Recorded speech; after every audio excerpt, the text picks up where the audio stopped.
Welcome to the Sales and Marketing Playbook Unleashed, the premier podcast for innovative growth strategies, hosted by two seasoned experts. Meet Evan Polin, the president of Polin Performance Group, a master in sales coaching with over 2 decades of experience. Evan is not just a consultant, he's a force in sales, focusing on mindset, planning, and skill development. He's also the co-author of Selling Professional Services the Sandler Way. Joining him is Craig Andrews, partner and CEO of Beholder Agency, an expert in growth marketing. With 20 years under his belt, Craig blends marketing creativity with strategy to propel businesses forward, making Beholder Agency a leader in effective marketing solutions. Together, Evan and Craig are here to share their wisdom on winning strategies, best practices, and transformative insights that will fuel your growth. Get ready to revolutionize your sales and marketing approach right here on the Sales and Marketing Playbook Unleashed.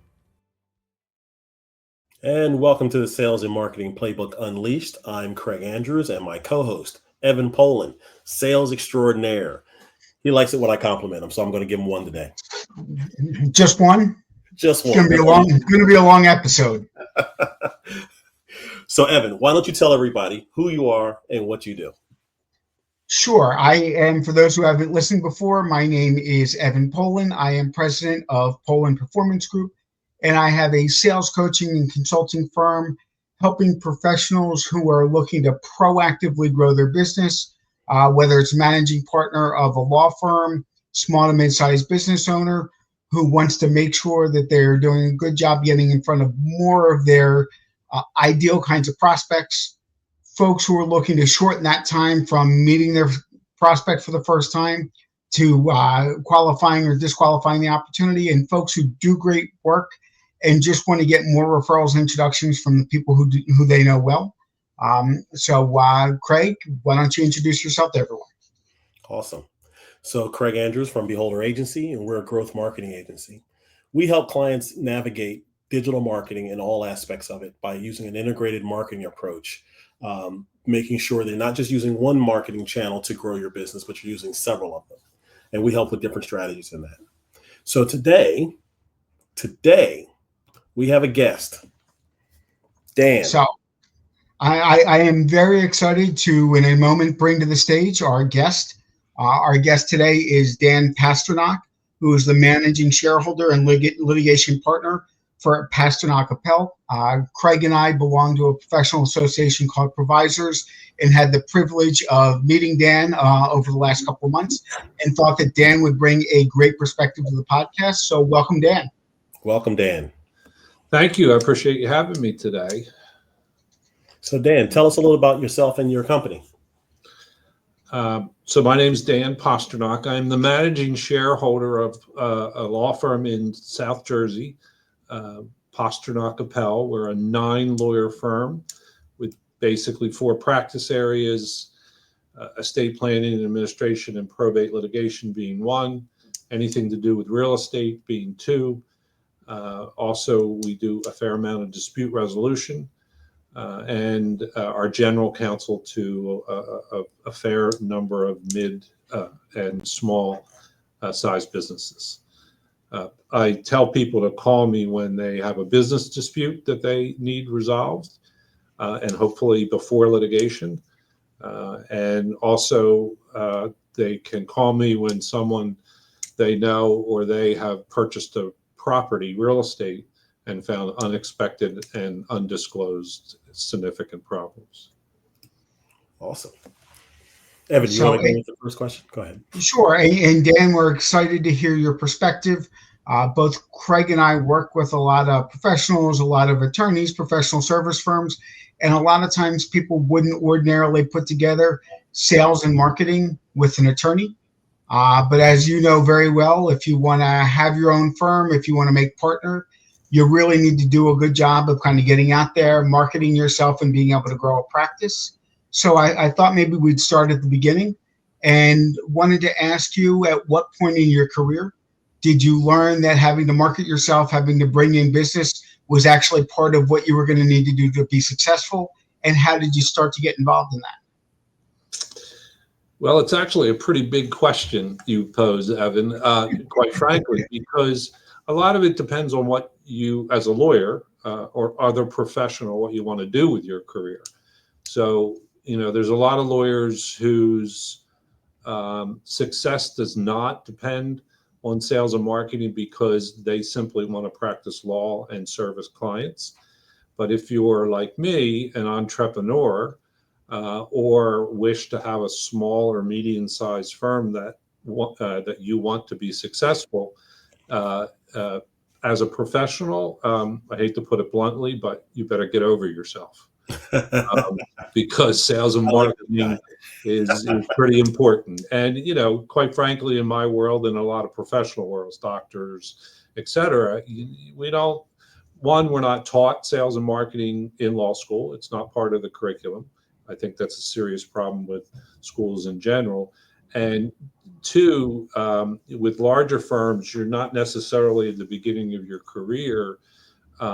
That's not emphasized. As you begin to progress, there's an expectation that you become an originator.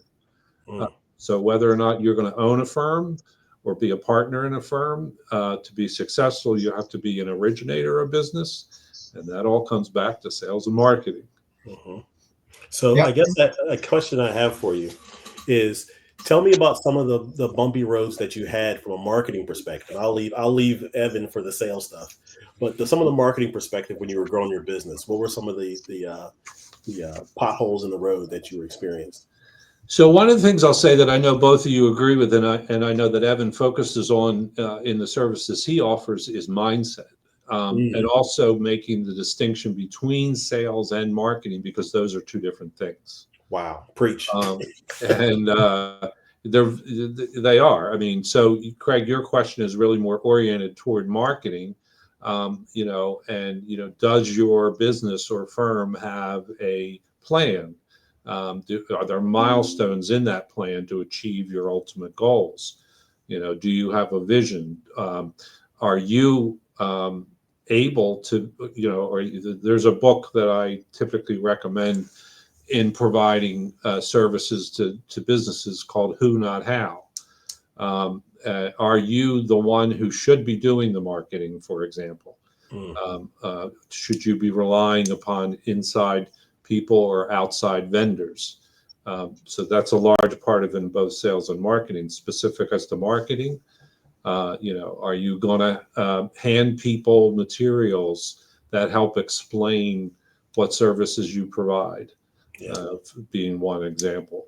Sales is a whole different ballgame. Sales is, picking up the phone or making sure people are comfortable. And I know I'm singing to the choir here a little bit, so we got to take Dan with us everywhere we go. Yeah, and Dan, I think something that may be good for people who may be listening, who may be thinking about starting their own firm, who have started their own firm. What are some of the things from the sales and business development side that you did where you found success? And maybe what are some of the things that you tried or some of the challenges that you ran into as you really started to get into, growing a practice, growing your own book?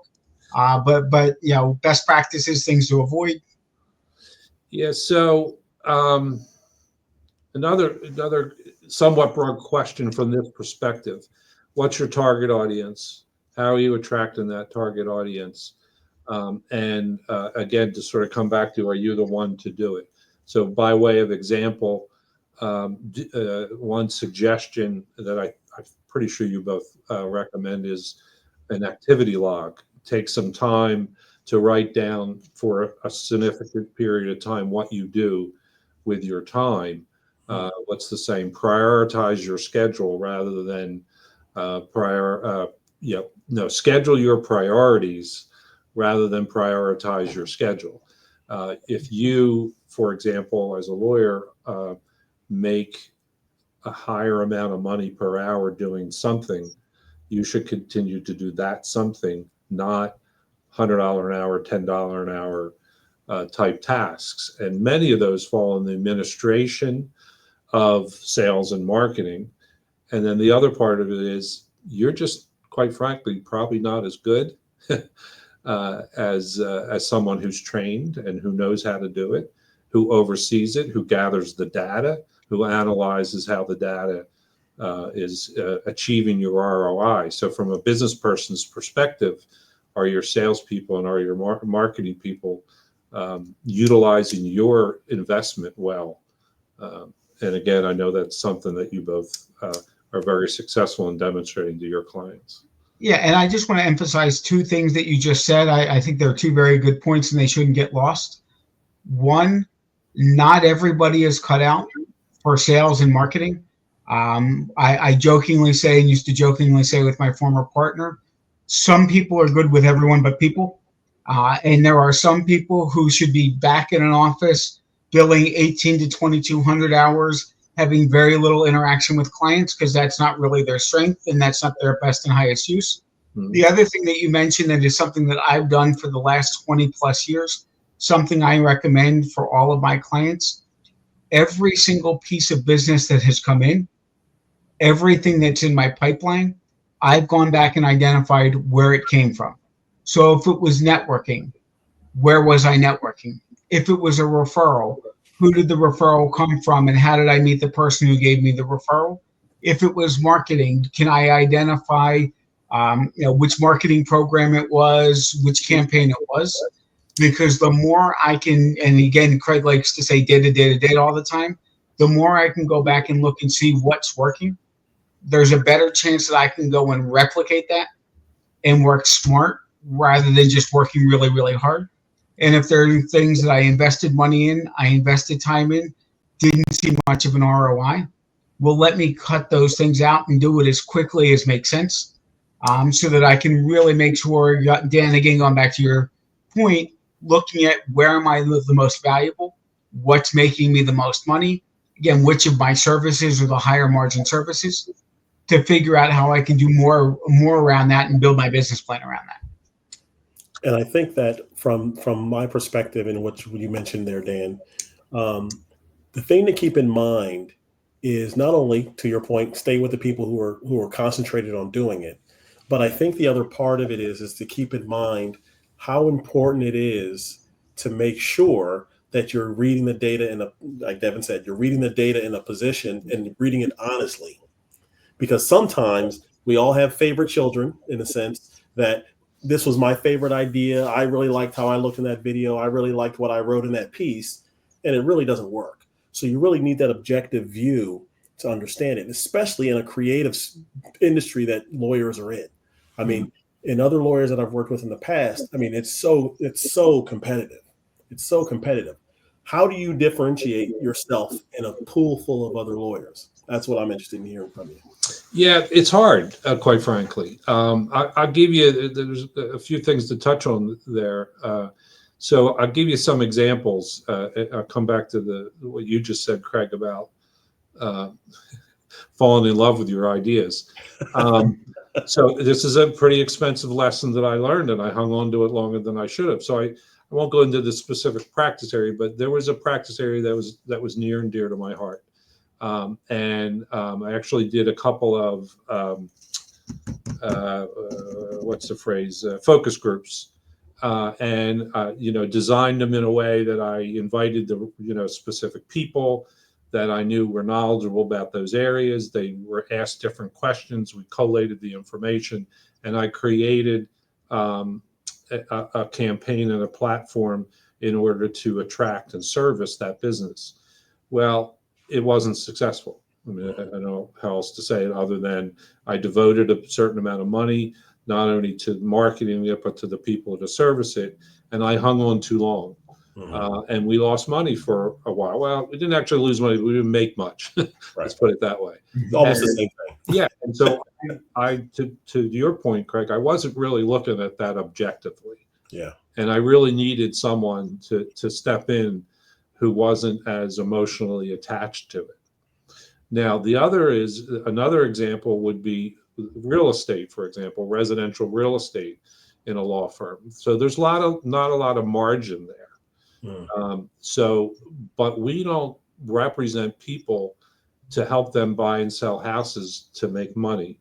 We represent people that help them buy and sell houses and leases and whatever to establish relationships, because those relationships then vault into other businesses.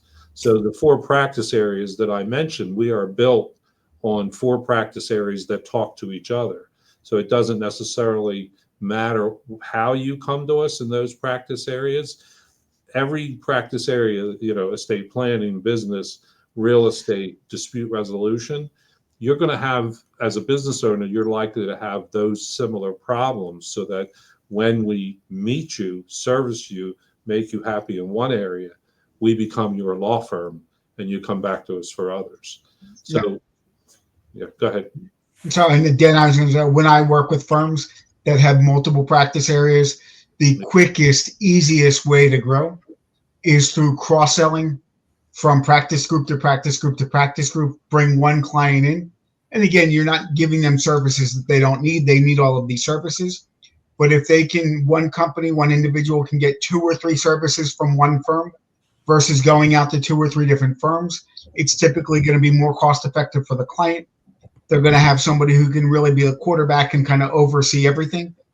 And it's going to be a lot more profitable for the firm, because it is way easier doing more work for one client and way cheaper to do that than it is to go out and find 4 different clients to do the same amount of work. Yeah. And to come full circle to your original question, how long did it take me to learn how much sales and marketing, how critical it was to the growth of professional business? I'd say about 20 years.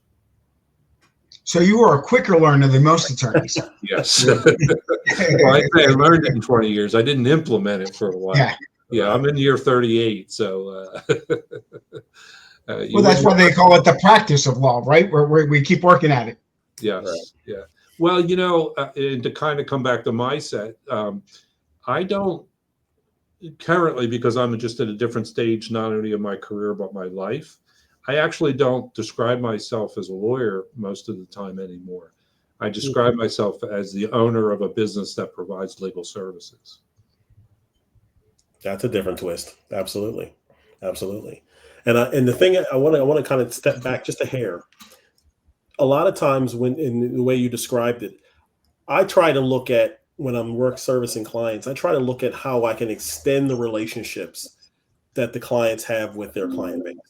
If I can get them to be a reoccurring on a regular basis, it makes me look good from a marketing perspective. So it's good to hear in terms of, how you kind of centralize yourself in that pool of people looking for your service. And technically, if you do a good job and you have a good performance, it's a no-brainer, right? Logically, it just makes so much sense that why would I switch it up and have to relearn something totally different with someone else when I've already built a relationship on the easy stuff? I think Evan and I talk about it all the time.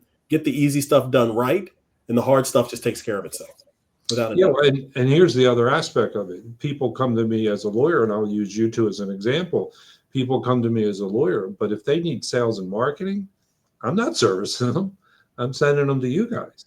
So it's not only internally that you cross market, as Evan suggested, but you rely upon, and because we're, the 3 of us are part of a group that relies on each other, and we consider. You can mention the name of the group. It's okay. We'll get them to be a paid sponsor at some point. Okay, no problem.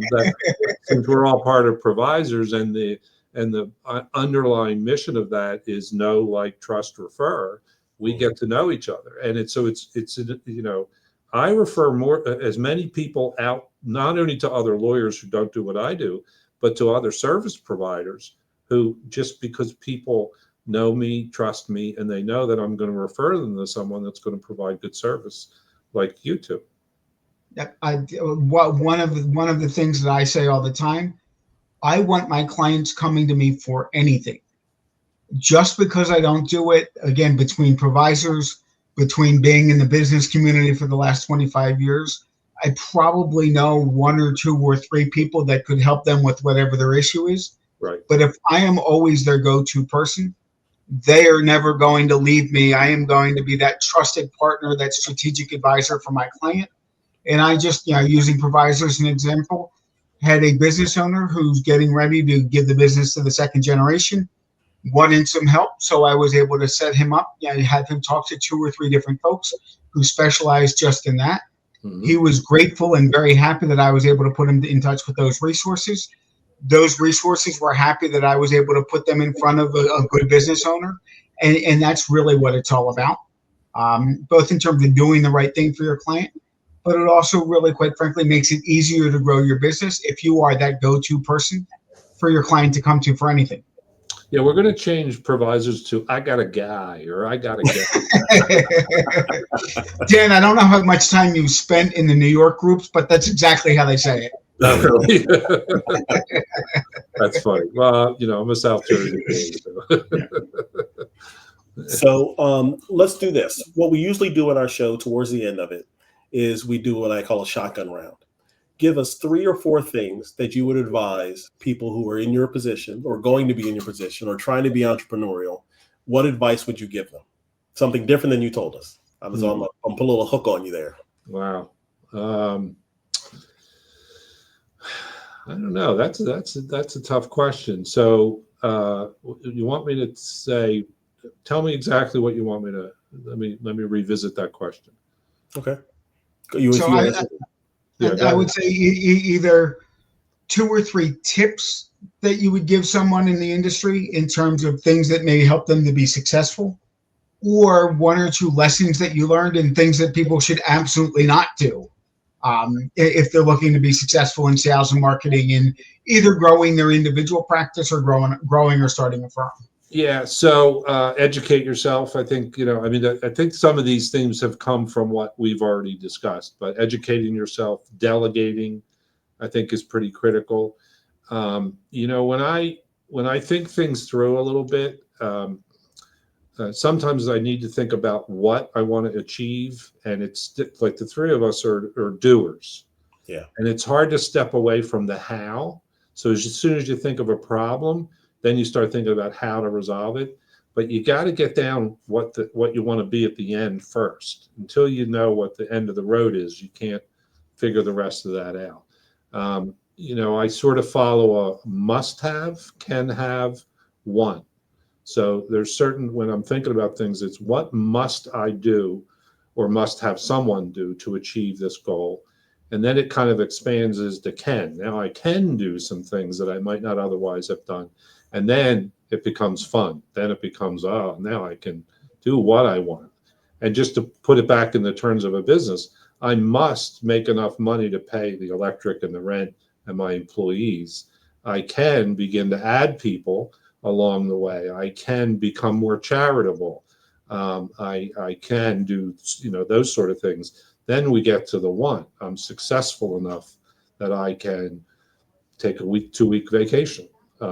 I know somebody who took their first vacation in 15 years because they're now empty nesters and not bound to orange ball. Not something I advocate, by the way. Big believer in multiple vacations a year. So there is one byline or one philosophy that says you are not successful unless you can walk away from your business for 1 month and have it run as well as it would if you were there. Get over your ego. You got to set your ego aside. That's a huge thing of being a business owner. And Dan, some business owners I work with, the business runs better when they're gone. Yeah, that's true too. You're not speaking personally, are you there? No. Okay. Of course not. I don't know. Maybe. Well, listen, you have been great today, Dan. I appreciate it. Evan, do you have any parting words before we do our sign off? Actually, before we sign off, Dan, would you like to share with people how they can get in touch with you? Oh, sure. I appreciate that. So my office number is 856-642-6445. I'd appreciate a call. Like I said in the beginning, if you have a business dispute that needs to be resolved, or you know someone who's purchased a piece of real estate with unexpected and unanticipated, undisclosed issues, you can also reach me at danp@PosternockAppel.com. Okay, great. So, Dan, again, thanks a lot for coming on. And for our audience, look forward to upcoming episodes with other guests talking about sales and marketing and how it's impacted their business and best practices, as well as look for a year-end goal-setting podcast to come up over the next couple of weeks. And with that being said, please If you have a second and you go to our YouTube channel, there's a little bell there. Hit that bell. It'll give you notifications that our new episode is up. And you should be looking for this podcast with Dan on it because he had a lot of gems there that you guys should be taking notes on. And contact Dan. In addition, you can listen to our podcast if you don't like looking at my beautiful face and Evan's beautiful face and Dan's beautiful face. You can just listen to us because you can hear the good details in there, and visit us on Apple Podcasts, Spotify, and many of the other popular platforms. Again, Evan Polin, Craig Andrews, Dan Posternock. We will talk to you again on the next time round. Enjoy your day from the Sales and Marketing Playbook, Unleashed.